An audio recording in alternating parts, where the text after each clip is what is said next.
Olá, paz do Senhor. Eu sou o pastor André Cardoso e que alegria podermos estar juntos mais uma vez para a Escola Bíblica Online da Igreja Evangélica Canaã.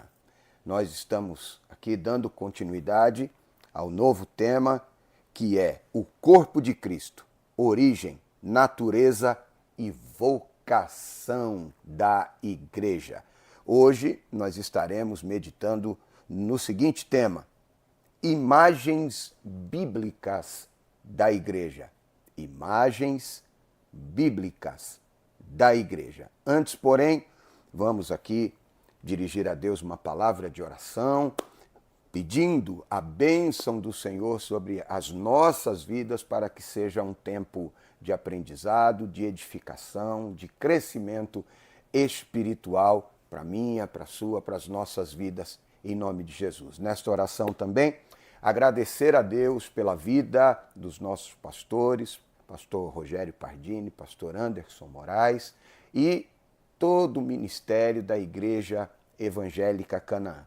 Esse trabalho, embora seja aberto para todos os irmãos de outras denominações e até não crentes, é um trabalho direcionado num primeiro momento, em primeira instância, aos irmãos, à família que é a Igreja Evangélica Canaã.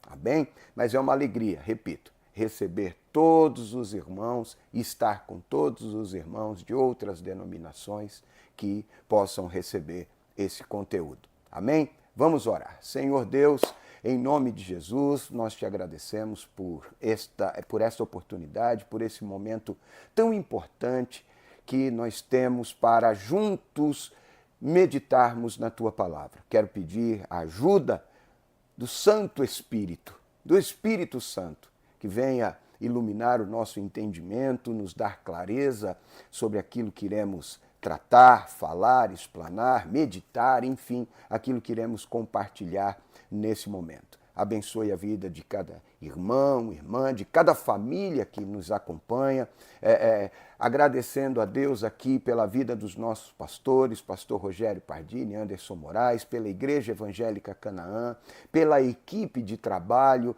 toda a parte técnica, nas gravações, edições, irmão Eri, irmão Naldo, enfim.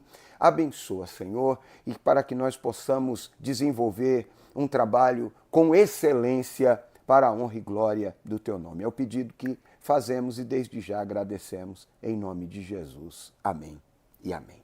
Vamos lá então, imagens bíblicas da igreja. O texto áureo, a Bíblia está aberta aqui, eu vou trabalhar com a revista, os textos bíblicos, aqueles que não estiverem na lição, nós iremos recorrer à Bíblia. Mas não é o fato de eu estar lendo o texto bíblico na revista que eu não vou te convidar a tomar a sua Bíblia, papel, caneta, para fazer as suas anotações e guardar aquilo que Deus falou com você para rememorar, trazer a lembrança, estar meditando, estudando, se aprofundando no texto, não é? Então, faça isso. Tome a sua Bíblia, tá? Em nome de Jesus. Texto áureo encontra-se em 1 Pedro, capítulo 2, versículo 9, e diz o seguinte: mas vós sois a geração eleita, o sacerdócio real, a nação santa, o povo adquirido, para que anuncieis as virtudes daquele que vos chamou das trevas para a sua maravilhosa luz. Nós temos aqui pelo menos 4 figuras bíblicas da igreja: geração eleita, sacerdócio real, nação santa, povo adquirido, com um propósito: anunciar as virtudes daquele que vos chamou das trevas para a sua maravilhosa luz. Estamos falando de Jesus. Verdade prática: por meio de cada imagem que retrata a igreja aqui nesse texto, o Espírito Santo nos revela o quão gloriosa ela é. Que privilégio é fazer parte da Igreja de Jesus Cristo. Nesta lição estudaremos as principais imagens bíblicas a respeito da Igreja, que comunicam estas imagens relatadas aqui por Pedro, comunicam a nós os seguintes aspectos: relacionamento, função, habitação. Tá? Essas figuras, estas imagens que o texto nos traz da igreja nos revelam relacionamento, função e habitação dessa instituição que, como vimos na introdução da última semana, é uma instituição idealizada, fundada, criada por Deus. Amém? Vamos lá então. Primeiro, as imagens que descrevem relacionamento. A igreja é vista como e apresentada na Bíblia como a noiva de Cristo. A noiva de Cristo. Sem dúvida alguma, a imagem da noiva, a imagem da igreja como noiva de Cristo é uma das mais belas da Escritura. Na verdade, a Bíblia usa tanto a figura da noiva como a da esposa para representar a igreja. Primeiramente, a igreja é descrita como uma virgem pura. 2 Coríntios, capítulo de número 11, versículo de número 2, Paulo escreve aos Coríntios dizendo que a igreja está sendo cuidada, preparada como uma virgem pura para ser entregue ao seu marido, a saber, Cristo. Tá? Convém destacar que a palavra grega pártenos, traduzida em 2 Coríntios 11, versículo 2, como virgem pura, é usada em relação a uma donzela que ainda não contraiu núpcias, ela não se casou, ela está sendo preparada para o casamento. É uma figura da igreja como noiva, trazendo a ideia de pureza e de fidelidade. Jesus falando com João lá na ilha de Patmos, lá no livro do Apocalipse, descreve a igreja dizendo que a noiva já se ataviou para o seu noivo. Né? Que figura extraordinária. A esposa de Cristo, Paulo retrata também de forma vívida a imagem da igreja como a esposa. Efésios capítulo 5, versículo 25 e 26, quando Paulo fala a respeito dos casais, da conduta do marido e da esposa, ele diz o seguinte: vós maridos, amai as vossas esposas, assim como Cristo amou e se entregou por ela. Por esta esposa, Jesus, por amor, sacrificou-se, entregou-se ao sacrifício. Maravilhoso isso. Ela é a noiva, mas também é a esposa, esperando o tão aguardado encontro com o seu noivo. Jesus fala a respeito disso na parábola das 10 virgens. Mas à meia-noite ouviu-se o grito: aí vem o noivo. E então dar-se-á o grande encontro. Mas devemos ressaltar que esse relacionamento de Cristo com a igreja é fundamentado no amor. E esse amor deve ser mútuo, tá? O texto de Paulo, em Efésios 5, 25, amai as vossas esposas como Cristo amou a igreja e se entregou por ela. A base é o amor de Cristo. Isso não significa dizer que nós não devamos ter este amor. Tá bom? Então vamos lá.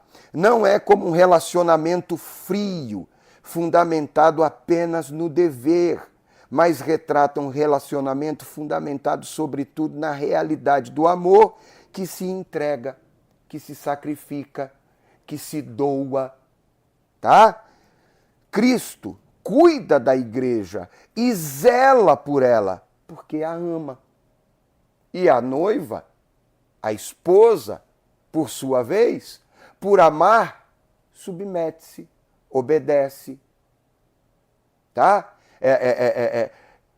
Dialoga, tem um relacionamento estreito, tem intimidade, tá bom? A gente poderia ficar aqui um tempão falando a respeito disso.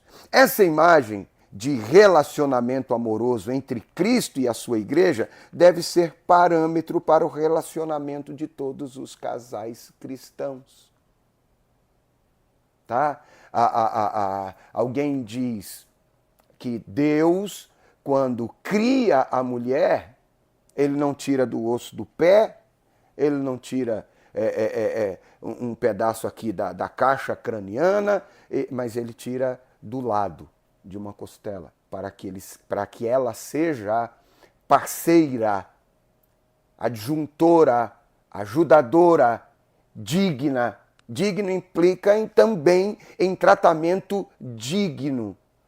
Alguém diz, por trás de um grande homem existe uma grande mulher. Seria mais apropriado ao lado de um grande homem, uma grande mulher. Não é tratar a mulher como se fosse serviçal. Não é porque você é o cabeça da esposa, como Cristo é o cabeça da igreja, que você deve subjugá-la. Não. Ao contrário, a ideia relatada no texto é que se você é crente e ama a Jesus e entende o amor dele por você, você, entendendo isso, se necessário for, irá sacrificar-se pela sua esposa. Porque Cristo amou com amor sacrificial. Tá? Não é você andar elegante e a sua esposa de pano de chita. Não é você andar de cromo alemão e a tua esposa com a sapatilha do 3x20. Tá bom? É você cuidar dela com dignidade. Dignidade. Tá? Os tempos são modernos, apresentam outros desafios. As mulheres, na maioria, não são mais do lar, têm o seu trabalho, têm a sua renda, mas pasmem, tem esposos, por exemplo, que diz assim, eu sou cabeça, eu mando, você me serve, o seu salário vem para minha mão e eu que administro. Que isso, rapaz? Vai se converter. Vai se converter. É uma parceria, tá? Ela te obedece, mas você tem que amá-la sacrificialmente, porque aí o obedecer e submeter-se a você não é um sacrifício, é um ato de amor. É uma troca. Vamos lá. E aí a gente percebe, só para falar dessa coisa aqui de família, de casal, de casamento, família é base da sociedade, que começa com uma parceria com uma sociedade chamada casamento.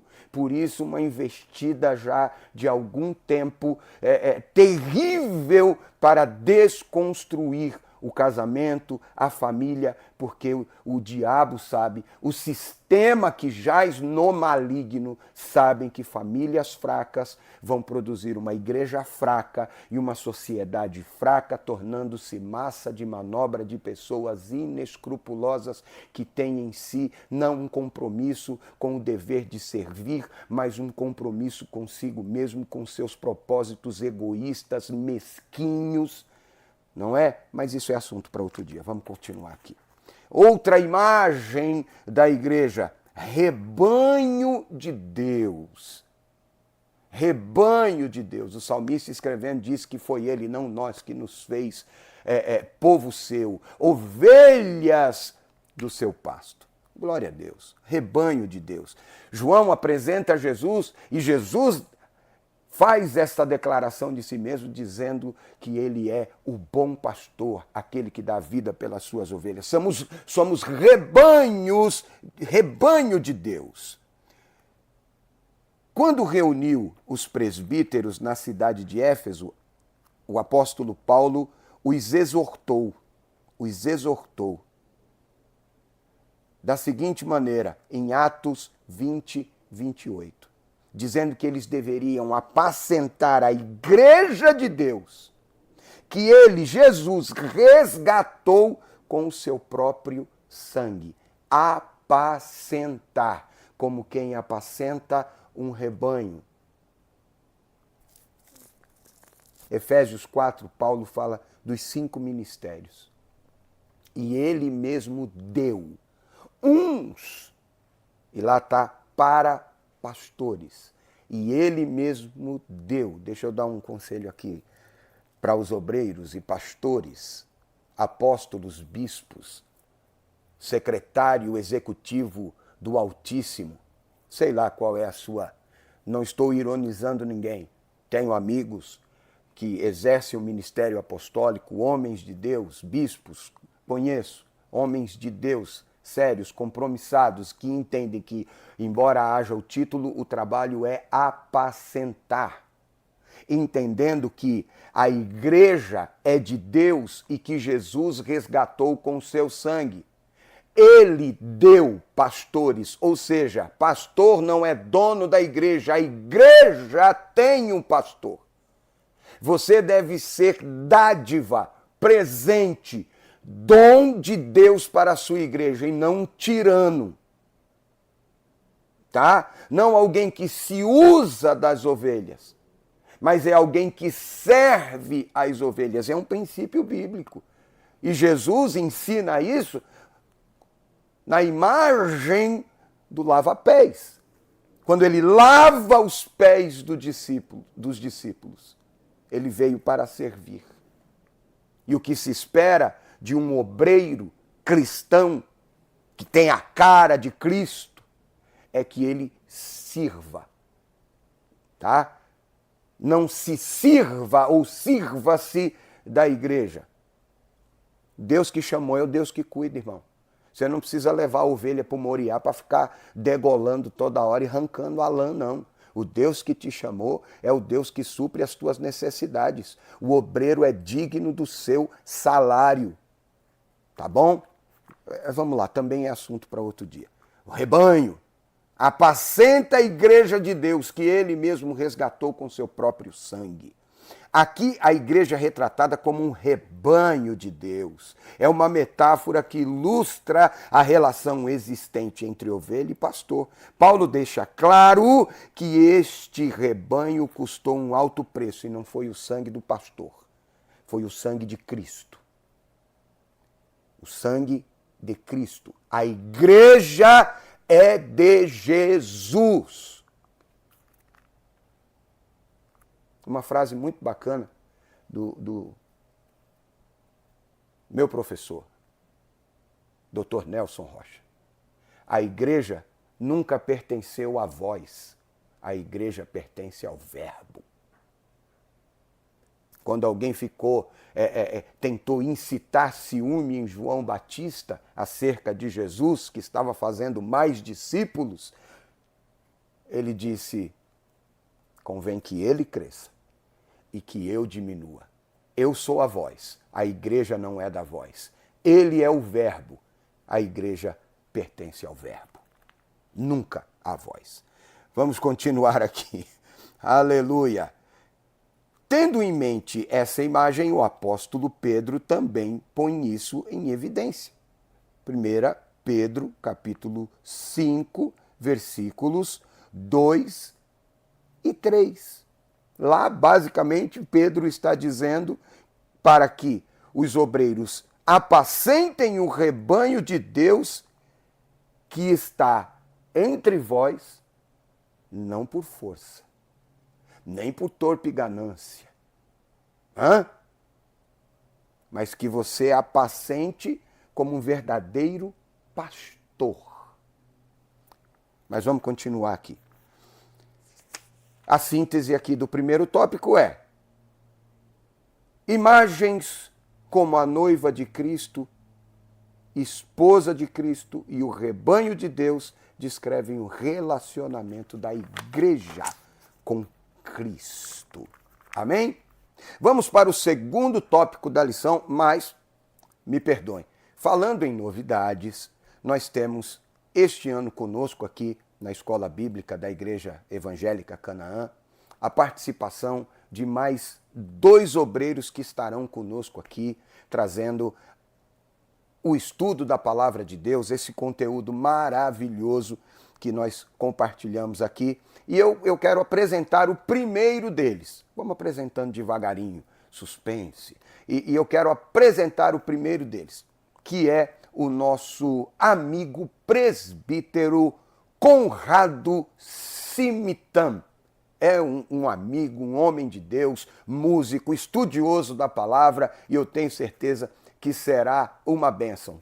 Com vocês, nosso amigo presbítero Conrado. Vem para cá, meu amigo. Paz do Senhor, pastor André. É uma satisfação imensa aí poder participar desse trabalho, estar com vocês aí nessa temporada. Agradeço a confiança, né? Depositaram na minha pessoa. E, evidentemente, eu estou bem otimista, vamos fazer um grande trabalho, onde as pessoas vão ser edificadas e estou otimista que, além da edificação, teremos conversões e crescimento espiritual. Esse é o que nós queremos produzir, ajudar o Espírito Santo a produzir crescimento nas pessoas. É uma satisfação imensa trabalhar com você, irmão. Ô, glória! Deus abençoe, irmão Conrado. Seja bem-vindo, obreiro. Tem trabalho, hein? Tem trabalho. Vamos lá. Vem comigo. Segundo tópico da lição. Vamos em frente. Imagens que descrevem função ou funções, tá? Primeira, geração eleita e sacerdócio real, nação santa, povo adquirido. Assim como havia um povo de Deus debaixo do antigo pacto, Êxodo 19, versículos 5 e 6, Isaías 43, 3, da mesma forma Deus possui um povo debaixo do novo pacto. Do novo pacto.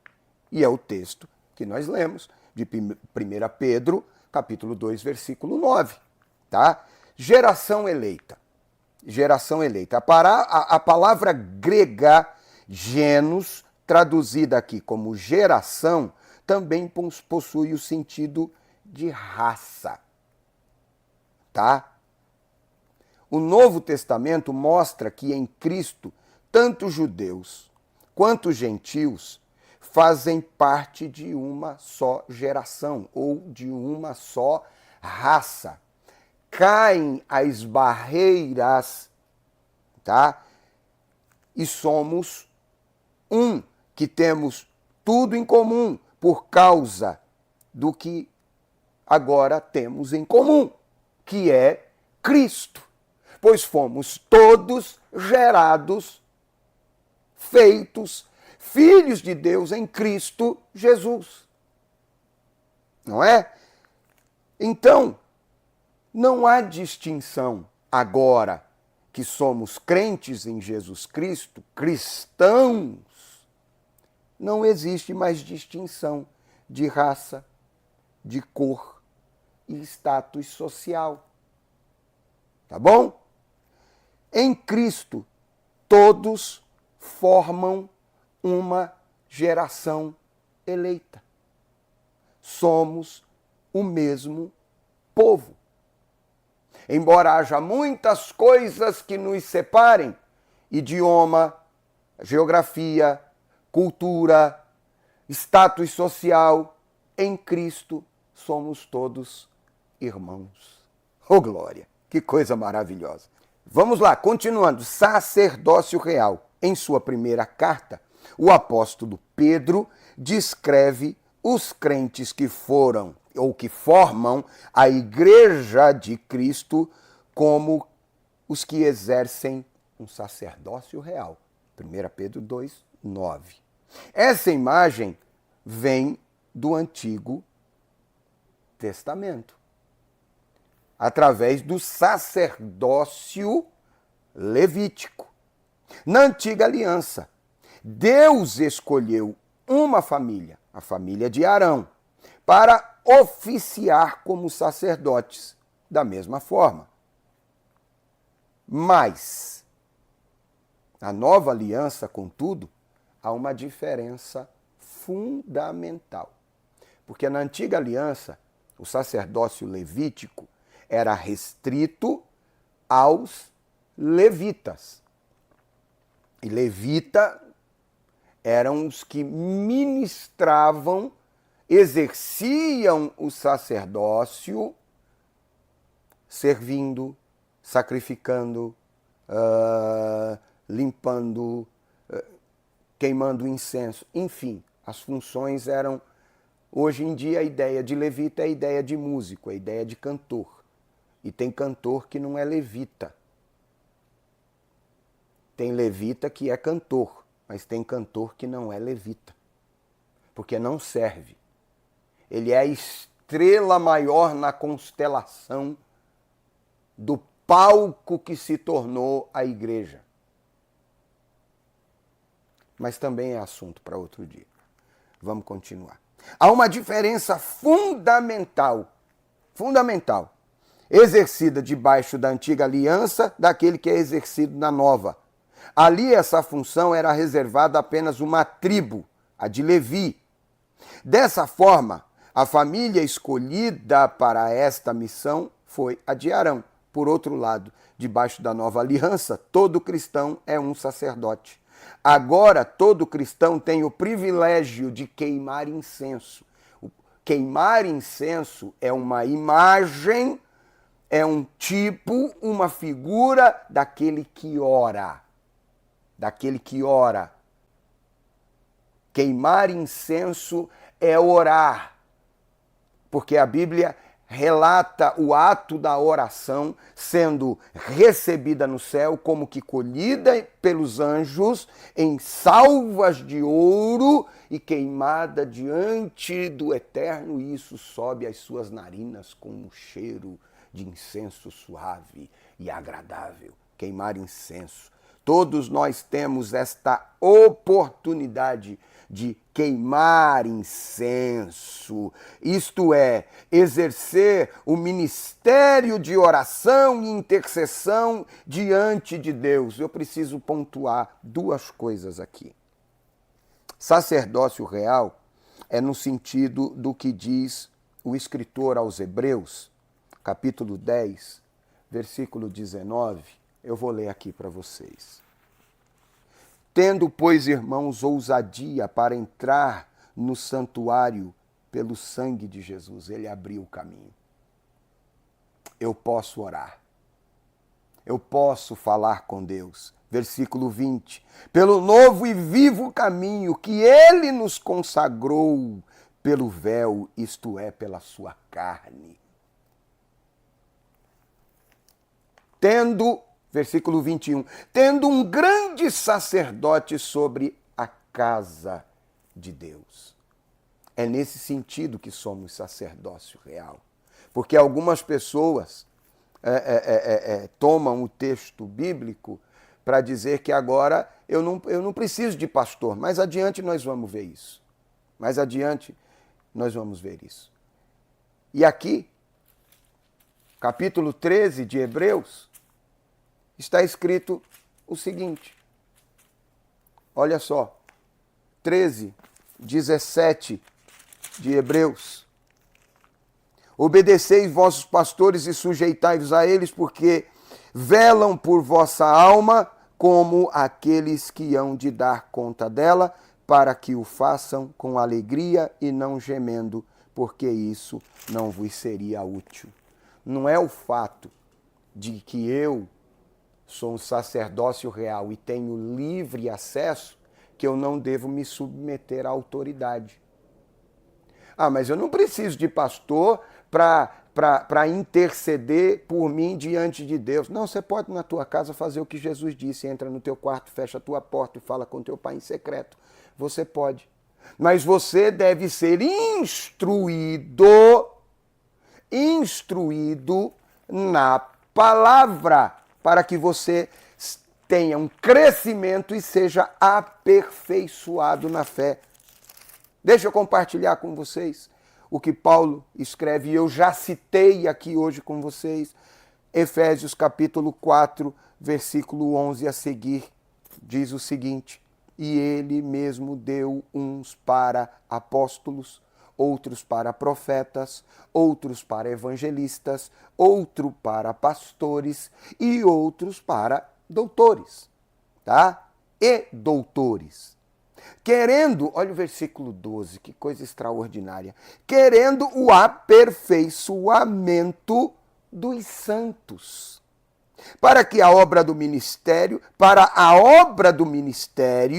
para edificação do corpo de Cristo, até que todos cheguemos à unidade da fé e ao conhecimento do Filho de Deus, a varão perfeito, à medida da estatura completa de Cristo, para que não sejamos mais meninos inconstantes, levados em roda por todo vento de doutrina, pelo engano dos homens que com astúcia enganam fraudulosamente.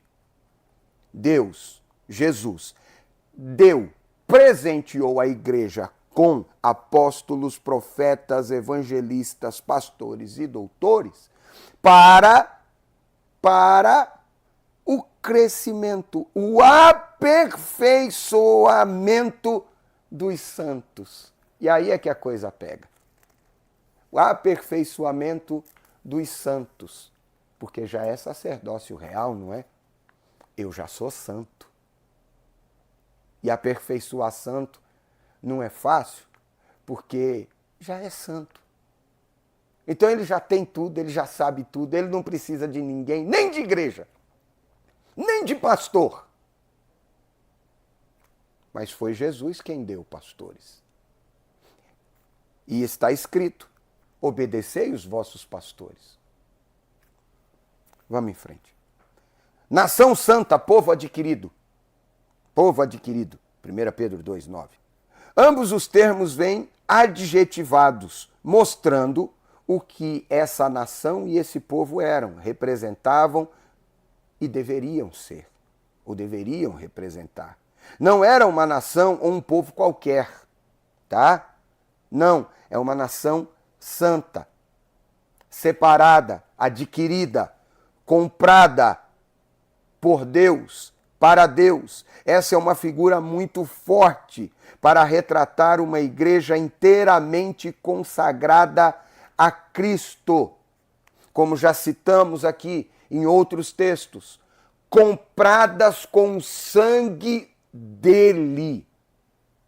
Tá? E Pedro mesmo também escreve sabendo isto mesmo, que não foi com coisas corruptíveis que vos comprou Jesus, que vos resgatou da vossa vã maneira de viver. Não, coisas corruptíveis como prata ou ouro, não, mas com o seu sangue. Sangue, com o seu sangue.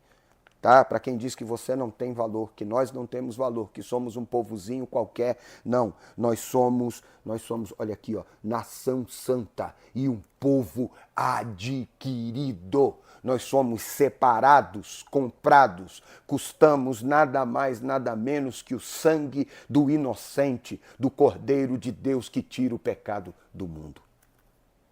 Continuando. Corpo de Cristo. Essa é uma das imagens mais fortes e frequentes no Novo Testamento para retratar a igreja. A igreja é o corpo de Cristo. Cristo é a cabeça. Nós somos o corpo. Nós somos do cabeça que é Cristo, o pulmão que respira esse ar pecaminoso, e não nos contaminamos e levamos o sopro de Deus para alcançar e transformar vidas. Nós somos os braços, as mãos que semeiam a palavra. Nós somos os pés que devem ser formosos e a boca que anuncia o evangelho. Nós somos os olhos que veem e não são indiferentes, mas que se comovem e derramam lágrimas pelas almas que estão perecendo. Meu Deus, que coisa extraordinária. A igreja é o corpo. Mais do que uma organização, a igreja é um organismo vivo, tá? A analogia da igreja como corpo é muito significativa. Primeiramente porque trata a harmonia e a unidade que há no corpo. Ao falar da igreja como corpo de Cristo, a ideia é de harmonia, de submissão, é a ideia de unidade do corpo. Não é órgãos, membros que se movem independentemente um do outro. Não. Há um sincronismo, harmonia nesse funcionamento do corpo. Todos os membros cooperam para isso. Tá? Você leia, eu tenho certeza que você conhece o texto, 1 Coríntios, capítulo 12, versículos 21, 22 e 25. Logo, nenhum membro faz menos parte do corpo que os demais.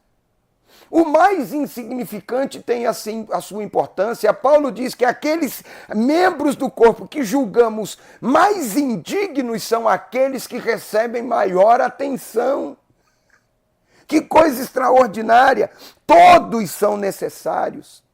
A variedade de órgãos, membros, funções constitui a essência da vida física. Nenhum órgão pode estabelecer monopólio no corpo, assumindo as funções dos outros. Então, eu e você somos membros, não somos o corpo em si, independentes. Não, fazemos parte de um corpo, somos membros. Ah, eu sou a igreja. Você não é a igreja, você é um membro do corpo, que é a igreja.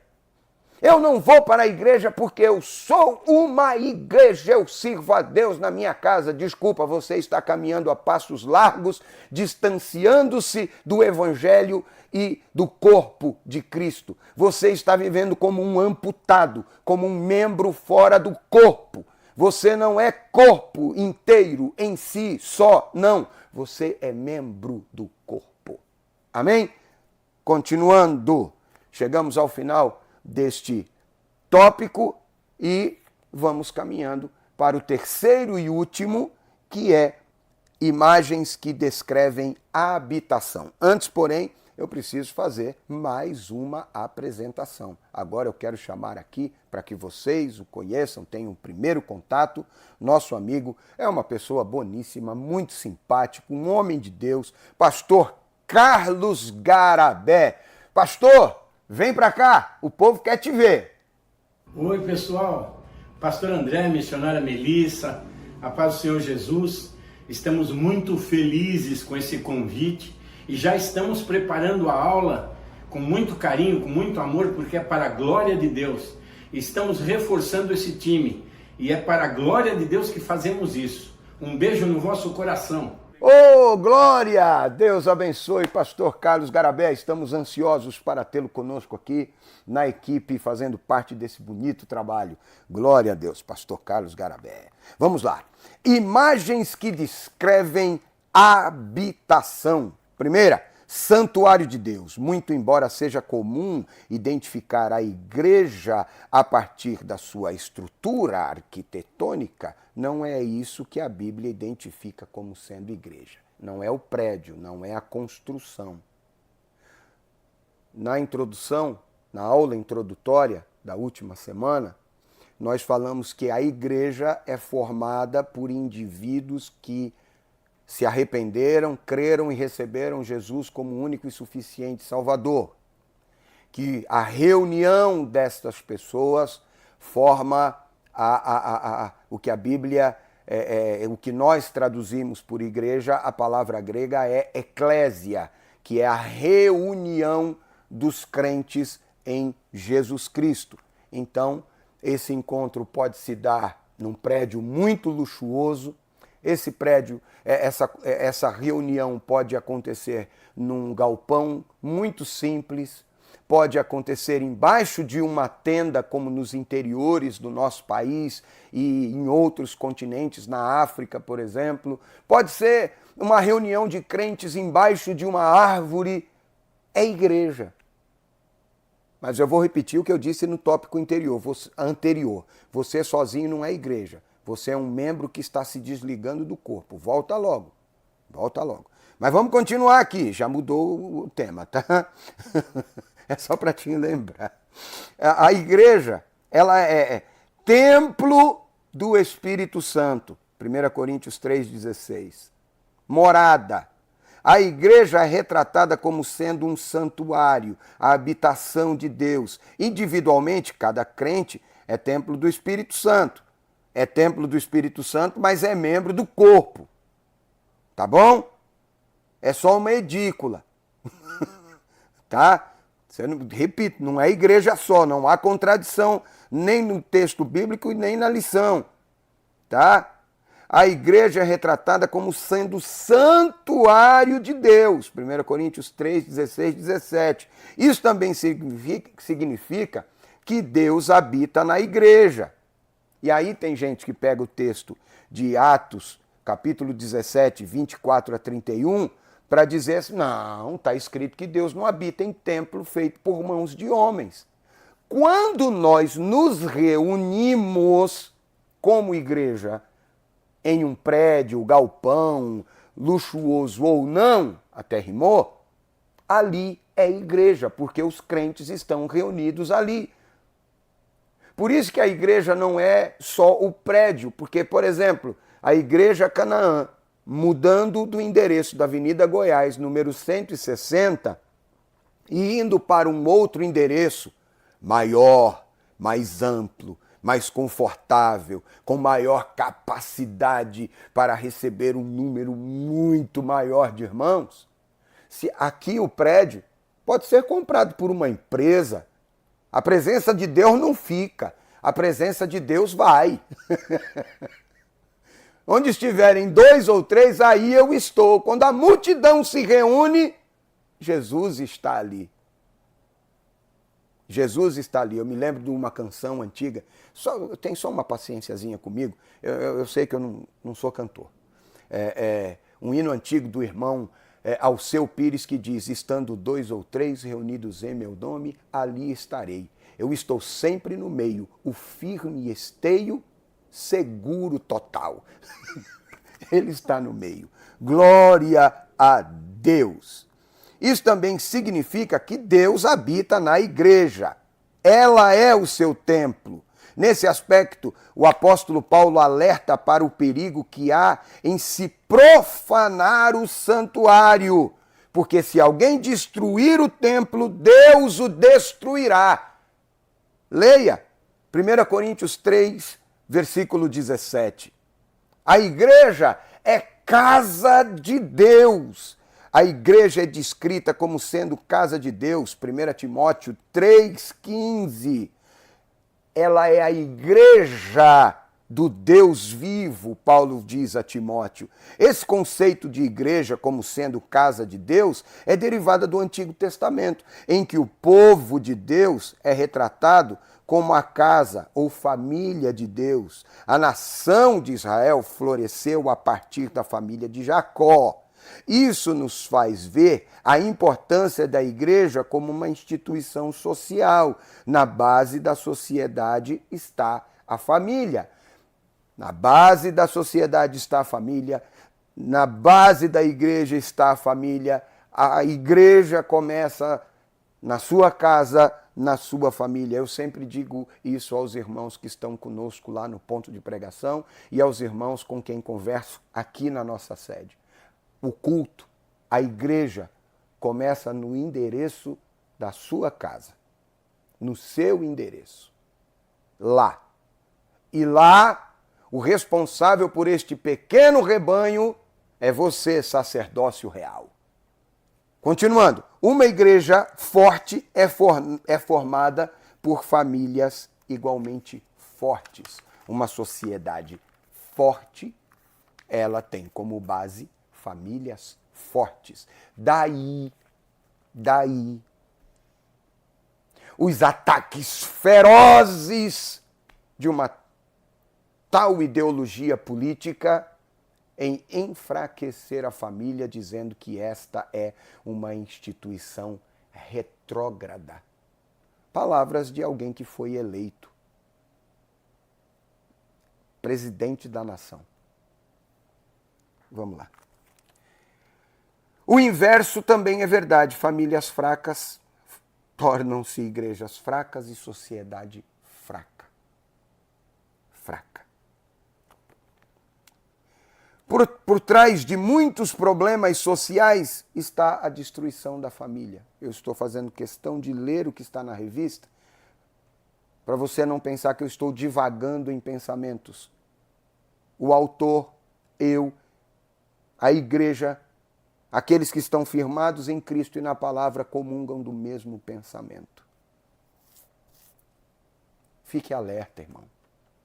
Não permita que o inimigo entre, faça um ninho na sua casa e destrua a sua família, enfraqueça as bases da sua família.